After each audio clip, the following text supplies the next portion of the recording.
Mother's Day. The very words used to conjure images of blooming roses, breakfast in bed, and the comforting chaos of a family gathered. But this year, like the last few, the sentiment felt hollow, a cruel mockery of what family was supposed to be. My name is May Anderson, and I am 62 years old, a widow for 3 years now, navigating the quiet solitude of a large, empty house in the affluent suburbs of Greenwich, Connecticut. I had spent my life building a business, a successful artisanal bakery chain called May's Delights, from a single, humble storefront into a regional powerhouse. I had poured my heart, soul, and every ounce of my energy into it, ensuring my only daughter, Amelia, would inherit a legacy of hard work, financial security, and a name built on quality and trust. What I hadn't realized was that the very success I had created would become the leverage for my own quiet suffering, a silent currency in a transaction of love I was losing. Mother's Day started like any other Sunday in my new reality. I woke up in my king-sized bed, the silence of the house pressing in on me, made even heavier by the absence of Harold, my late husband. He had been the grounding force in my life, my rock, my confidant. 3 years ago, a sudden, brutal heart attack had stolen him from me, leaving a void that no amount of success, no amount of wealth, could fill. The silence used to comfort me, a quiet respite from the demands of my business and the increasingly demanding nature of my daughter. Lately, though, it just reminded me of all the conversations that would never happen again, the laughter that would never echo through these halls. I made coffee for one, the aroma filling the cavernous kitchen, and tried not to think about the quiet, the emptiness. My journey to building May's Delights wasn't born of privilege or a silver spoon. It was forged in the fires of necessity and a boundless passion for baking. I grew up in a small town in rural Ohio, the daughter of a hard-working mechanic and a resourceful homemaker. We didn't have much, but we had love, integrity, and the aroma of my grandmother's apple pie filling the kitchen every Sunday. It was from her that I inherited my love for baking, for the alchemy of turning simple ingredients into something comforting, something joyful. I dreamed of a life beyond my small town, but I also understood the value of honest labor.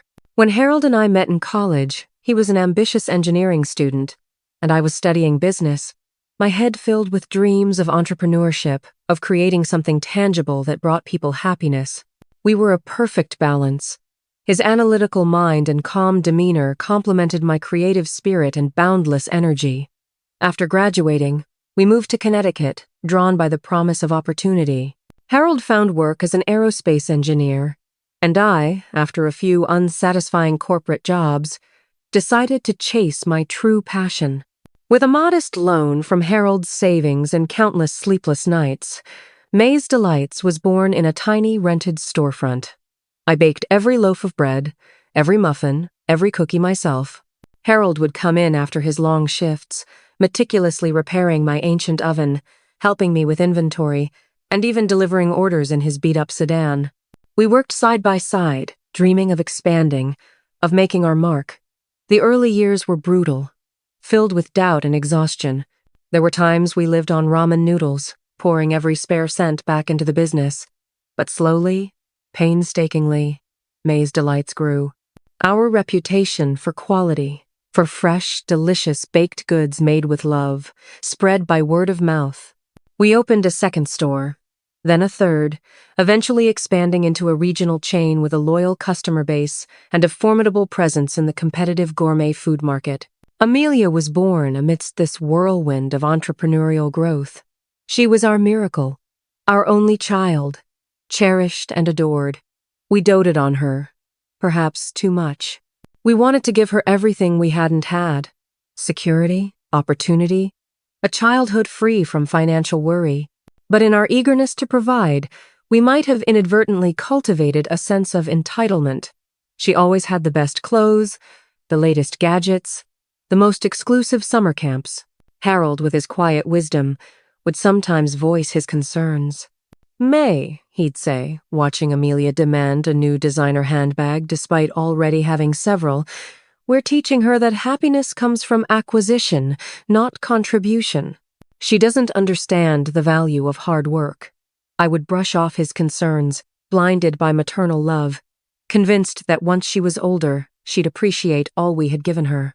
"She's just a child, Harold. She'll grow out of it." How wrong I was. As Amelia entered her teenage years, the shift became more pronounced. She became increasingly image-conscious, obsessed with appearing wealthy and sophisticated. She was brilliant, no doubt, effortlessly charming when she wanted to be, but her focus narrowed to social status and material possessions. She looked down on my bakery, despite it being the source of her comfortable lifestyle. "It smells like flour all the time, Mom," she'd complain, wrinkling her nose after visiting my office. "And the customers are so common." She would ask for loans for designer clothes or lavish trips with friends, promising to repay me, promises that evaporated like morning mist. When I gently reminded her, she would turn defensive, accuse me of not trusting her or holding her back. Harold would step in, his calm voice deflecting her accusations, trying to instill some sense of responsibility. He was always the diplomat, the steady hand that kept our family from veering too far off course. Then she met David Sterling in college. David, the epitome of old New England money, a corporate lawyer in training, whose family name alone carried a weight of prestige. Amelia was instantly captivated by their world of exclusive country clubs, Nantucket summers, and generational wealth. She molded herself to fit perfectly into their high society circles, shedding her more modest upbringing with alarming speed. She spoke of connections, prestige, and appearances with a fervor that unnerved me. She'd casually dismiss my hard-earned success, calling May's Delights quaint or a nice little local business, as if it were a quaint hobby rather than a multi-million-dollar enterprise that had put her through elite private schools and provided her with an unburdened life. When she announced her engagement to David, I was happy for her, truly. But the wedding, a lavish affair that cost more than some people made in a decade, felt less like a celebration of love and more like a carefully orchestrated public display of the Sterling's power and Amelia's ascension into their elite world. Of course, I paid for a significant portion of it, a gesture of maternal love that was met with casual acceptance rather than genuine gratitude. My carefully chosen dress, a classic silk gown, felt understated next to Eleanor Sterling's dazzling couture. I felt like a provincial relative, tolerated but not truly welcomed. After graduating, Amelia refused to join May's Delights. Despite my long-held hope that she would one day take over the reins, she claimed it was too small time, too much work for too little prestige. Instead, she pursued a career in high-end event planning, a field that allowed her to rub shoulders with the wealthy and influential, a world where appearances were everything. She reveled in coordinating million-dollar weddings and exclusive galas, always quick to name-drop her celebrity clients. I tried to be supportive, genuinely, but the subtle dismissiveness in her voice whenever she talked about my bakery, the way she would subtly change the subject if a Sterling family member asked about my little business, stung. Harold's sudden death 3 years ago left an unfillable void. He was my compass, my confidant. Without him, I felt adrift, and Amelia's subtle exploitations became more apparent, more frequent. Her emergencies that required immediate financial assistance, her insistence that I was always so busy with the bakery, a convenient excuse for her own lack of effort, her emotional distance, all of it sharpened into a painful clarity. I was alone, and she knew it. She saw my vulnerability not as something to protect, but as something to exploit. Amelia had called the night before Mother's Day, her voice distant and formal, lacking any genuine warmth. "Mom, we're having brunch at David's mother's house tomorrow. You should come. 1 o'clock sharp." Should come. Not "we'd love to have you," or "please join us." Just an obligation disguised as an invitation, a royal summons to witness her grandeur. I arrived at Eleanor's sprawling estate precisely at 1 o'clock, my modest Lexus looking almost out of place among the gleaming BMWs, Mercedes, and Teslas lining the circular driveway. The estate was a testament to old money, sprawling across acres of impeccably manicured lawns, punctuated by ancient oak trees and blooming hydrangeas. A grand fountain, a cherubic figure spilling water from an urn, dominated the circular drive. I could already hear the tinkling of laughter and the clinking of champagne glasses spilling from the meticulously manicured backyard. Patricia, Eleanor's stoic housekeeper, ushered me through the grand foyer, past museum-quality art, priceless tapestries, and gleaming antique furniture, into a sun-drenched patio overflowing with guests. The air was thick with the scent of lilies and expensive perfume, mingling with the subtle aroma of a gourmet-catered brunch. Liveried staff circulated with trays of mimosas and miniature quiches. Amelia spotted me instantly.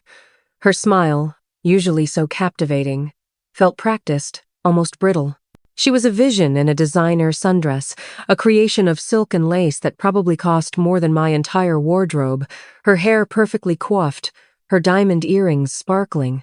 She embraced me briefly, a quick, almost perfunctory hug that felt more like a social obligation than a genuine display of affection. Her cheek was cool against mine, her scent a blend of expensive perfume and champagne. "Mom! You made it! Great!" She sounded relieved, as if my presence was a box she had to check. She introduced me to a blur of David's relatives, impeccably dressed cousins, aunts with perfectly coiffed silver hair, distant connections with the same detached politeness that seemed to be a Sterling family trait. Eleanor Sterling, formidable in a tailored linen suit that looked custom-made, offered me a tight, unsmiling nod, her eyes assessing, calculating. "May. So glad you could join us." Her tone suggested the opposite, a polite dismissal, an implicit question of why I was even there. As the brunch progressed, I watched Amelia, my heart aching with a mixture of pride and profound sadness. She was so beautiful, so poised, so perfectly at home in this world of wealth and privilege. She glided through conversations, effortlessly charming, her laughter ringing out, blending seamlessly with the refined chatter. Yet, she felt miles away, light years removed from the bright-eyed little girl who used to bake cookies with me in our cozy kitchen.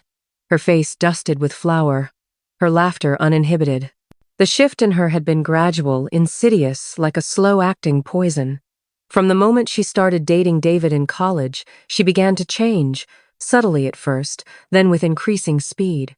She became more image-conscious, more obsessed with designer labels, with social climbing, with the relentless pursuit of perceived perfection. Her conversations became saturated with discussions of net worth, exclusive clubs, prestigious addresses, and the endless demands of her burgeoning career as a high-end event planner, a career she pursued with ruthless ambition, leveraging her sterling connections at every turn.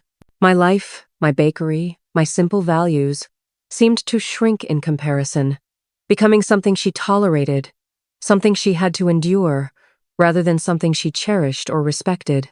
I recalled countless instances of her dismissiveness. Once, during a family dinner at my house, she had openly critiqued the antique sideboard Harold and I had painstakingly restored. "It's so rustic, Mom. Don't you think something more contemporary would fit better with David's aesthetic?" Another time, she had borrowed a significant sum from me for a crucial business investment. A sum I later learned was spent on a lavish, last-minute trip to Milan with David for a fashion show. When I gently broached the subject of repayment, she had sighed dramatically. "Mom, you know how busy I am. Besides, it's not like you need it. You have the bakery." Her casual entitlement was breathtaking. Harold, with his quiet wisdom, had tried to mediate. "Amelia," he'd said, his voice gentle but firm, "your mother built that business with her own hands. That money isn't just extra. It's her security, her legacy." But Amelia had simply shrugged, already distracted by her phone, dismissing his words as the ramblings of an outdated generation.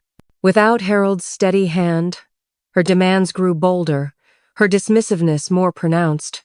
The gift exchange began. Eleanor, radiating an air of expectant grandeur, took center stage. Amelia and David approached her, beaming, their faces alight with a performative affection that made my stomach churn. "Happy Mother's Day, Eleanor," Amelia exclaimed, her voice dripping with affection, so different from the clipped, almost impatient tone she used with me. David handed Eleanor a small velvet box, dark blue, the kind that held something truly valuable. As she opened it, gasps rippled through the gathered guests, a collective murmur of awe.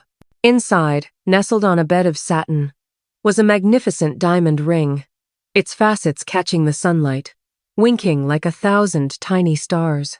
And, David added, his voice smooth and confident, we've booked a 2-week cruise for you and Dad through the Mediterranean. All expenses paid, of course. From Venice to Santorini, stopping in all your favorite ports. Eleanor's face, usually so impassive, softened into a genuine, radiant smile. Her eyes, usually cold and assessing, gleamed with unadulterated pleasure. Oh, my dears. You truly outdo yourselves. It's exquisite. She held up her hand, admiring the dazzling stone. And a cruise? You know how I've always dreamed of the Mediterranean? Thank you. Thank you both. She pulled Amelia into a tight embrace, patting her cheek with genuine warmth. You are truly the daughter I never had, Amelia. So thoughtful, so generous. The words, though not meant for me, struck me like a physical blow, a cold, sharp shard of glass piercing my heart. The daughter I never had. The phrase echoed in my ears, amplified by the polite murmurs of approval from the other guests, mocking me. My own daughter, my only child, the one I had raised, sacrificed for, poured my heart and soul into. I watched as Amelia basked in Eleanor's lavish praise, her face flushed with triumph, a self-satisfied smirk playing on her lips. It was a performance, a transaction, a blatant display of where her loyalties lay. Her eyes met mine briefly across the crowded patio, a fleeting glimpse of something that looked like triumph mixed with a flicker of defiance, quickly masked. Then, it was my turn. Amelia approached me, her smile faltering slightly. A hint of something resembling embarrassment flickered in her eyes, quickly masked by a practiced, indifferent expression. She held out a small, brightly colored gift bag, hastily wrapped, the tissue paper crumpled. It looked like it had been an afterthought, picked up at the last minute from a pharmacy convenience store.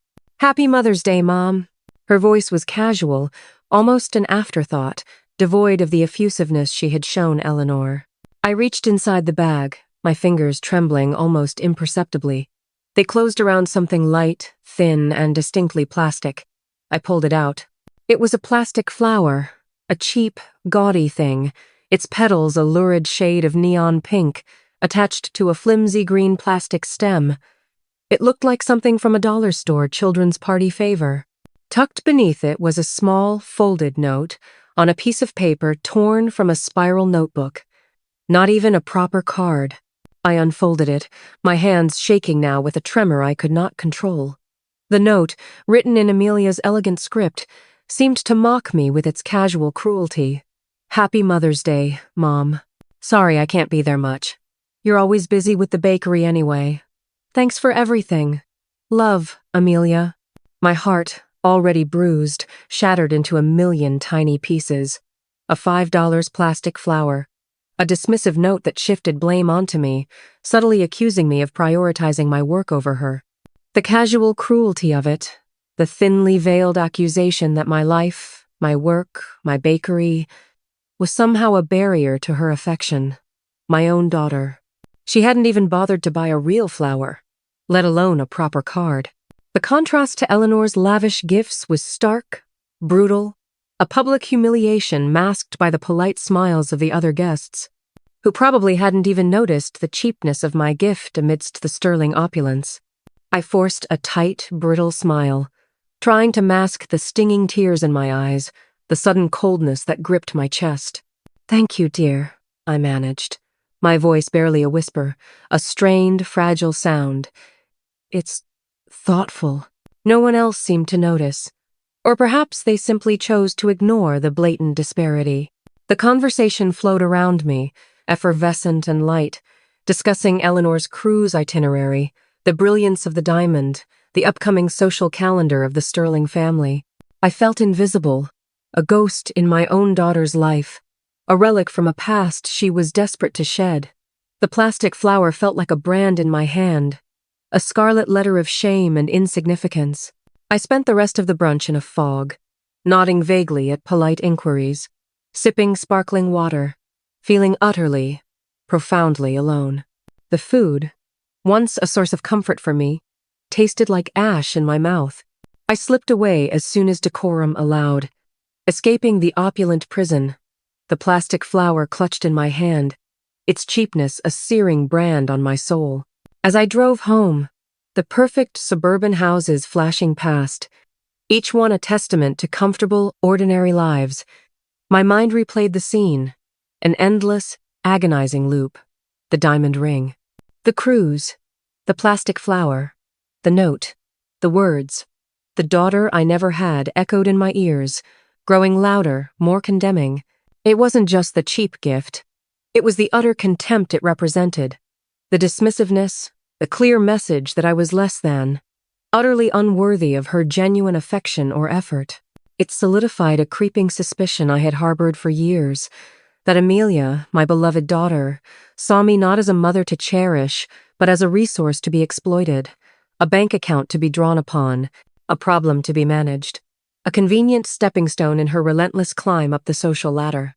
Harold had always been the buffer, the one who gently pointed out Amelia's selfishness, who tried to mediate, to protect me from her sharper edges. He had often warned me, "May, you give too much. You make it too easy for her to take. Someday, she'll forget where it all came from." I had dismissed his worries, thinking he was just being overly protective. Now, with him gone, I was left exposed, vulnerable to her casual cruelties, her insidious manipulations. I remembered countless instances. The loans for designer clothes she never repaid, the times she promised to visit, only to cancel last minute for a more important social engagement. The way she spoke about May's delights with a faint air of disdain, as if it were a quaint hobby rather than the multi-million-dollar business I had built with my own two hands, with Harold's unwavering support. I had always made excuses for her. She was young, ambitious, focused on her career. I had told myself that her love was simply expressed differently, that she had a lot on her plate. But the truth, stark and undeniable, was staring me in the face, illuminated by the cheap plastic flower on my passenger seat. She didn't love me. She loved what I could provide. She loved the idea of what I could provide. A ready inheritance, a stable financial fallback, a safety net that allowed her to take risks without truly facing consequences. I reached home, the house as silent as a tomb. I walked into the kitchen, the very heart of my home, the place where May's delights had first taken root, where Harold and I had shared countless meals and dreams, where Amelia herself had taken her first steps. I stared at the plastic flower, then crumpled the note in my hand. No more. I had spent a lifetime nurturing, providing, always giving, always putting others first, always sacrificing my own needs for the sake of my family, for the sake of the bakery. Now, it was time to put myself first. The profound disappointment, the utter sense of betrayal, was a catalyst. It ignited a spark of defiance within me, a fire I hadn't realized still existed. The next morning, my phone began to ring, and ring, and ring. 28 missed calls, all from Amelia. Her relentless barrage started before the sun was fully up, vibrating my nightstand with an insistent, frantic urgency. I knew why. I had called my longtime business lawyer, Richard Stone, at 7 a.m., a call I had delayed for years out of a misguided sense of loyalty, a misplaced hope that Amelia would someday come around, would someday see me for who I was, not what I possessed. "Richard," I had said, my voice steady, my resolve firmer than I had thought possible, "I want to sell May's delights, all of it, as quickly and discreetly as possible." Richard, a shrewd and dependable man who had handled all my legal affairs for decades, was initially surprised. He had seen my journey from a small-town baker to a successful businesswoman, had witnessed my dedication. "May, are you sure? The business is thriving. It's your life's work. What about Amelia? She always assumed she'd take over. It's effectively her inheritance, or at least a significant portion of it." "Amelia has made her choices clear," I replied, the bitterness sharp in my voice, but tempered now with a steely resolve. I briefly recounted the Mother's Day humiliation, the cold indifference, the plastic flower, the damning contrast. Richard, a father himself, understood instantly. His face, usually so composed, tightened with quiet anger on my behalf. "Consider it done, May. I'll get the process started immediately. This will require absolute discretion until the deal is finalized. We don't want any leaks or any attempts to sabotage the sale." He knew Amelia's tactics. Amelia's calls continued, each frantic message more demanding than the last, her voicemail box filling with her increasingly desperate pleas. "Mom, pick up! What's going on? I heard rumors about the bakery. You can't be serious. This is my future. Our future. You can't just sell it out from under me. What about all my connections? All my plans?" Her voice, usually so composed, was laced with raw panic, with genuine fear. It wasn't for me. It wasn't for the legacy of May's delights. It was for her inheritance, her perceived right to my hard-earned wealth, the safety net that allowed her reckless ambition to flourish. This was about money, not love. This was about control, not concern. And that stark realization, cold and hard, solidified my decision. I would not buckle. The plastic flower, now sitting on my kitchen counter, was a constant, tangible reminder of why I was doing this. The process of selling May's Delights was swift, efficient, and, thanks to Richard's meticulous planning, remarkably confidential. The business was highly sought after, a local success story with a sterling reputation, a proven track record of profitability and customer loyalty. Within weeks, we had multiple serious offers from national food conglomerates and investment firms. I chose a large, ethical, national food conglomerate that promised to maintain the brand's integrity, uphold its quality standards, and, crucially, retain and treat my loyal employees well. The sale price was substantial, far more than I had anticipated, securing my financial future beyond anything I could ever need. The final papers were signed quietly in Richard's discreet downtown office, exactly 2 weeks after that humiliating Mother's Day brunch. No fanfare, no media attention, no public announcements, just the quiet scratch of pens on paper, sealing my newfound freedom. It was a liberation, not just a transaction. Then, I called Amelia. I didn't want her to hear it from anyone else, not from a news report, not from a gossiping acquaintance. My voice was calm, devoid of the emotion that had churned within me for months, for years. "Amelia," I began, my voice clear and steady. "I've sold May's Delights." A stunned, deafening silence on the other end of the line. I could almost hear her processing the words, her mind scrambling to comprehend the magnitude of what I had just said. Then, a shriek, sharp and piercing enough to make me wince. "What? Mom! How could you? You sold it? Without telling me? That was supposed to be mine. Our inheritance. My legacy. How could you betray me like this?" Her voice rose to a hysterical pitch, raw with disbelief, fury, and a profound sense of entitlement. "It was my business, Amelia," I replied, my voice unwavering, firm, infused with a newfound strength. "I built it. Every single brick, every oven, every recipe, every customer. Harold and I poured our lives into it. It was never yours to inherit as a given, and I chose to sell it.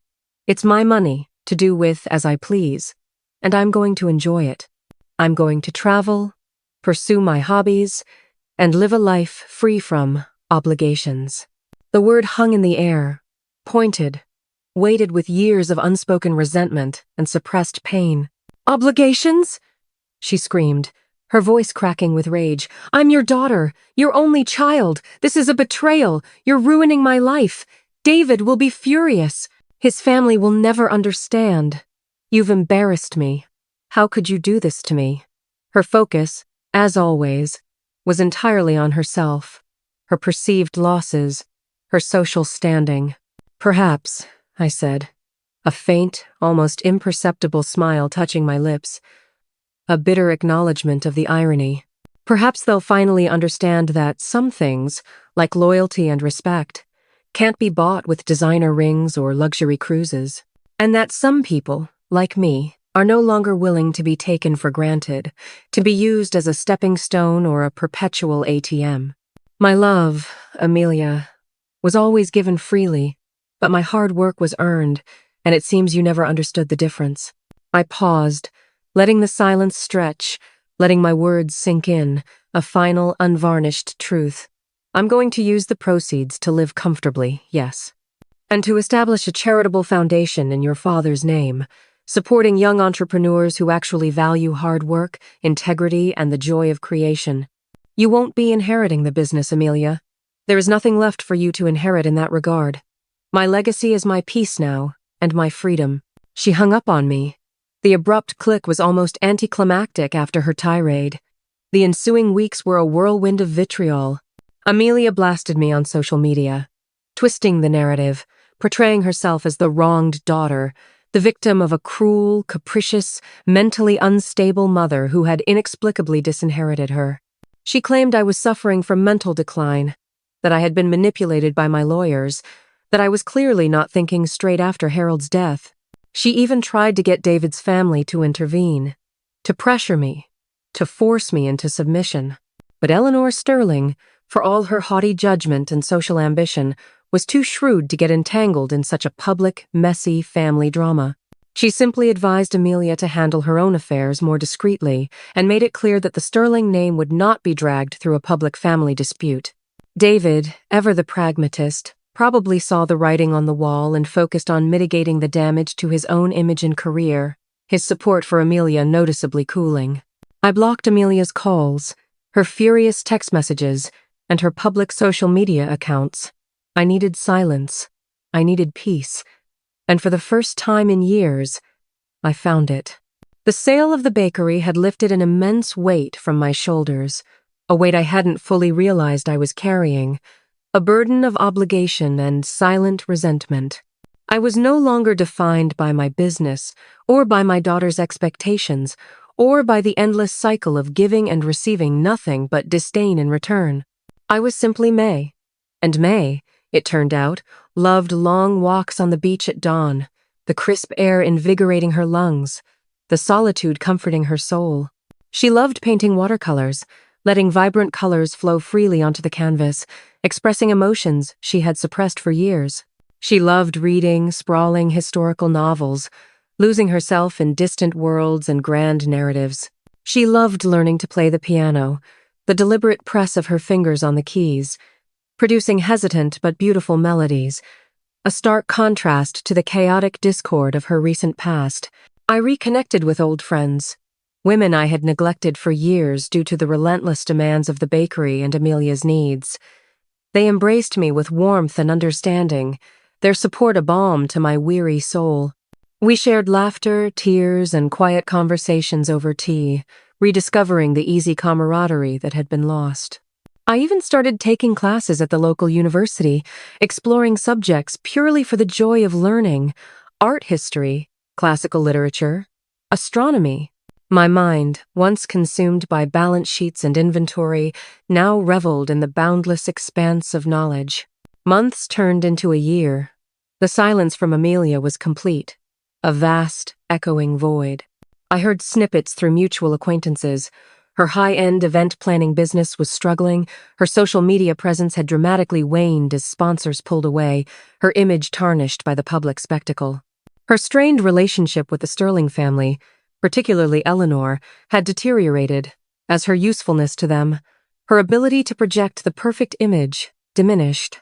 David's affection, contingent as it often was on external appearances and his family's approval, had also waned.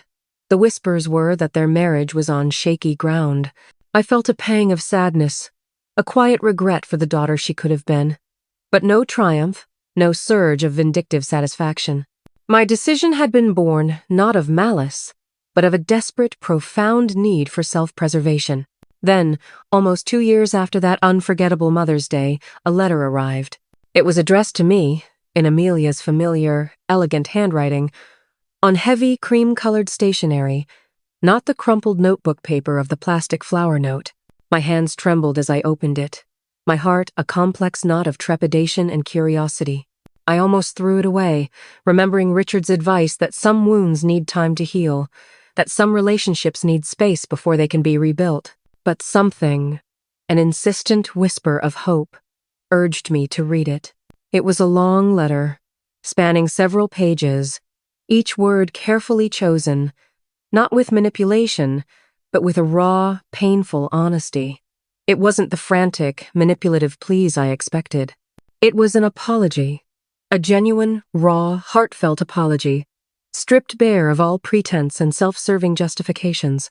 "Dear Mom," it began, "I know you might never read this.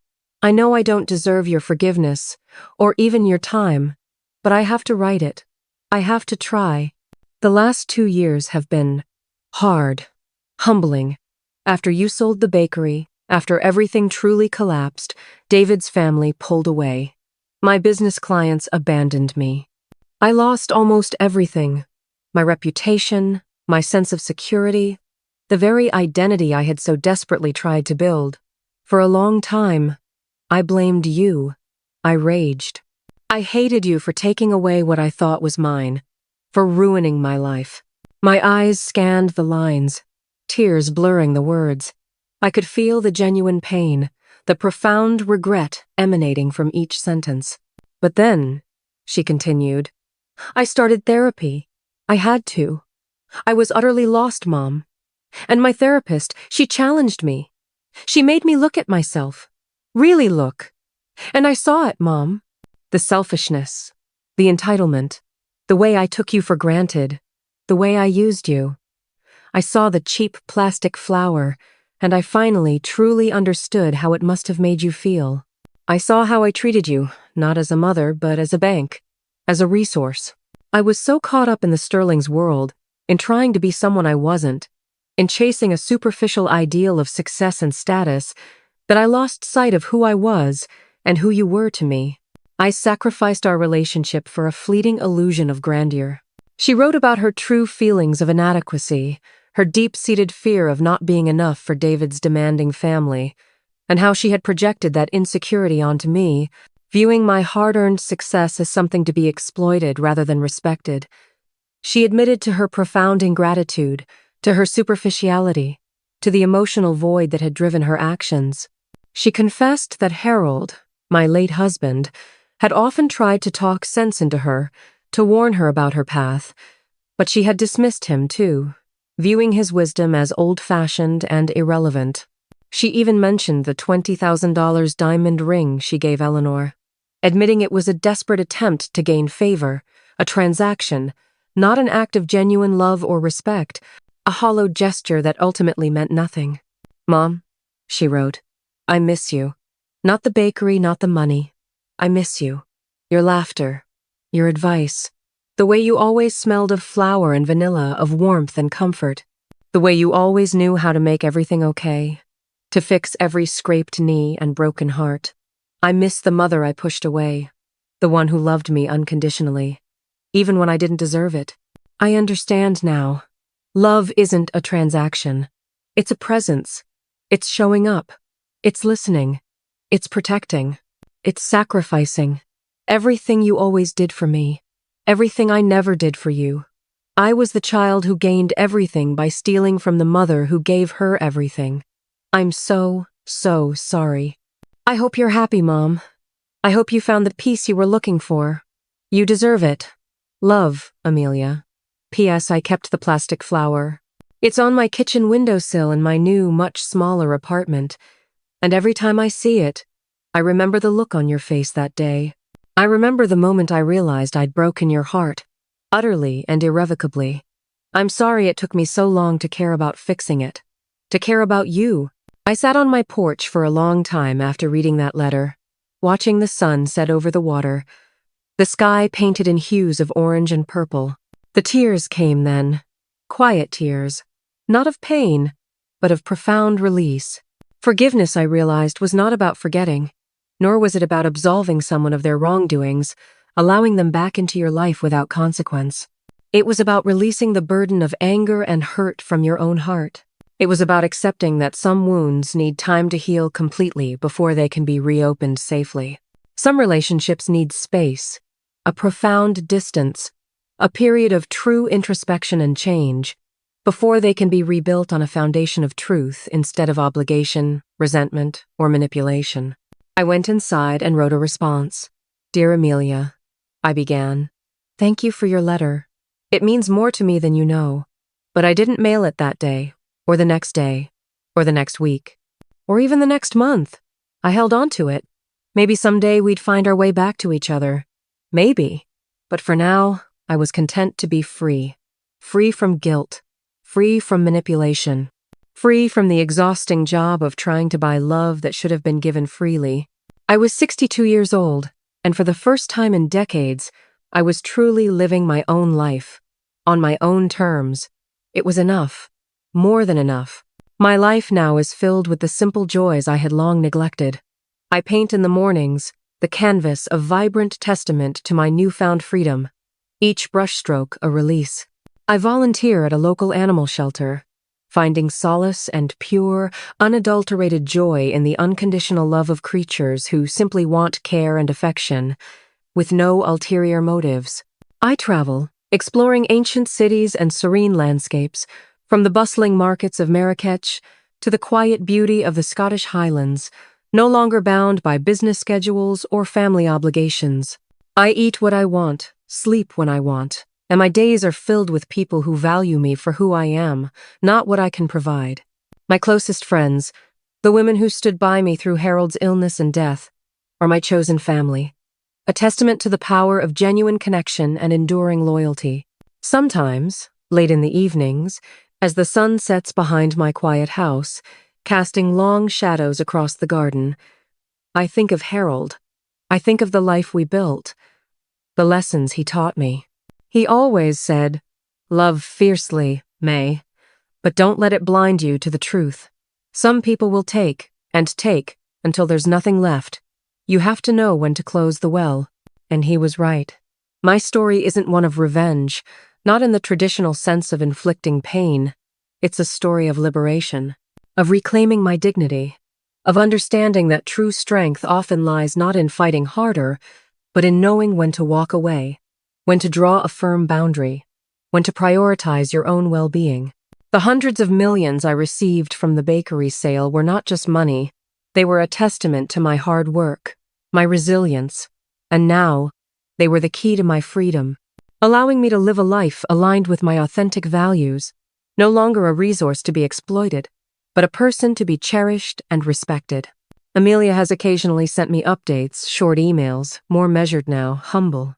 I respond occasionally, politely, keeping a healthy distance, a necessary boundary. She is trying, I believe, to rebuild her life, to understand what true value means beyond financial gain or social status. She's working a modest job, living in a smaller home, truly learning the meaning of responsibility and self-sufficiency. Her marriage to David did, predictably, end. I hope she finds genuine happiness, a happiness not contingent on external validation or the exploitation of others. People are capable of change, and families too are capable of resurrection, but it requires patience, wisdom, and a willingness to confront uncomfortable truths. It requires a genuine change of heart, not just a desperate plea when the money runs out. My journey taught me that true wealth isn't just financial abundance, but the freedom to build a life aligned with your authentic values. The painful path from exploitation to autonomy ultimately led to something precious, the space to discover who I truly was, beyond the family-assigned role of perpetual provider. As I move forward, I carry this understanding like a compass, that family should be the people who help you become more fully yourself, not those who demand you diminish yourself to serve their needs. And sometimes, the most profound act of self-love is simply walking away from those who cannot see your worth beyond what you can give them. Have you ever had to set difficult boundaries with family members who took advantage of your generosity? How did you reclaim your dignity and find peace? Share your experiences in the comments below. If this story resonated with you, if it helped you recognize your own worth, please hit that like button, subscribe for more real-life experiences, and share it with someone who might need to hear that it's okay to prioritize their own well-being. Thank you for listening to my journey. And remember, your dignity is never for sale. True family supports your growth rather than exploits your goodness.